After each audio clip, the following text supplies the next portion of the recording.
Selamat pagi anakku, kita lanjut dengan materi berikutnya, yaitu sistem saraf tepi. Sistem saraf tepi merupakan saraf penghubung antara saraf pusat dengan organ-organ tubuh. Sistem saraf tepi terdiri atas saraf sadar atau somatik dan saraf tidak sadar atau otonom. Nah, pada buku kalian, di buku paket halaman 104, di situ ada gambar ya sistem saraf parasimpatik dan saraf simpatik. Nah, kerja kedua sistem saraf ini berlawanan. Kita lihat sistem saraf simpatik, cara kerjanya memperbesar pupil mata. Sebaliknya sistem parasimpatik memperkecil pupil mata. Yang kedua, saraf simpatik kerjanya menghambat sekresi air liur, sedangkan saraf parasimpatik memicu sekresi air liur. Yang ketiga, saraf simpatik kerjanya memperluas bronkiolus, sedangkan saraf parasimpatik cara kerjanya mempersempit bronkus paru-paru. Berikut, sistem saraf simpatik kerjanya mempercepat denyut jantung, sebaliknya saraf parasimpatik kerjanya memperlambat denyut jantung. Berikut, saraf simpatik kerjanya menghambat kerja lambung dan usus, saraf parasimpatik kerjanya memicu kerja lambung dan usus. Berikut, saraf simpatik kerjanya menghambat kerja pankreas, sebaliknya saraf parasimpatik kerjanya memicu kerja pankreas. Berikut, saraf simpatik kerjanya memicu pelepasan glukosa dari hati, menghambat kantong empedu. Sebaliknya, saraf parasimpatik kerjanya memicu kerja kantong empedu. Berikut, saraf simpatik kerjanya menghambat pengosongan kandung kemih, sebaliknya saraf parasimpatik memicu pengosongan kantong empedu.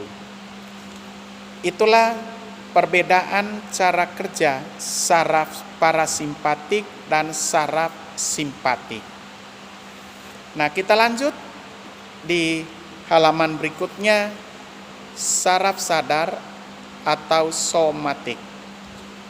Saraf sadar terdiri atas 12 pasang serabut saraf kepala atau saraf kranial dan 31 pasang serabut saraf sumsum tulang belakang atau saraf spinal. Serabut saraf ini terdiri atas neuron sensori atau neuron aferen dan neuron motor atau neuron eferen. Sistem saraf somatik mengatur kerja organ tubuh secara sadar. Yang kedua, saraf otonom atau viscera. Saraf otonom mengontrol organ-organ dalam tanpa kita sadari. Ada dua macam saraf otonom, yaitu saraf simpatik dan saraf parasimpatik yang bekerja saling berlawanan atau antagonis. Ya, kalau saraf bekerja secara bersamaan namanya sinergis. Ya, di kelas 8 sudah dijelaskan itu tentang otot.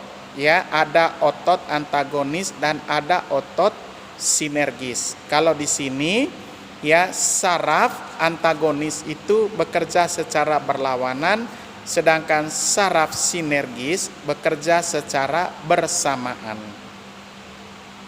Oke anak-anakku, ya, kita kerja uji kompetensi 4.4. Di situ kita jawab pertanyaan-pertanyaan berikut secara sendiri, ya. Nah, kita lihat bagian sel cerebrum, apa fungsinya? Cerebellum, apa fungsinya? Mesencephalon, apa fungsinya? Medula oblongata, apa fungsinya? Dan medula spinalis, apa fungsinya? Itu di sistem saraf pusat, ya. Mulai dari otak ya besar, otak tengah, dan otak belakang. Oke anak-anakku, ya.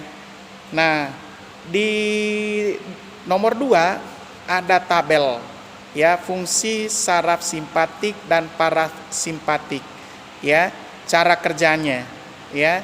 Kita tulis di dalam buku paket, ya, jangan di buku tulis, langsung saja di buku paket.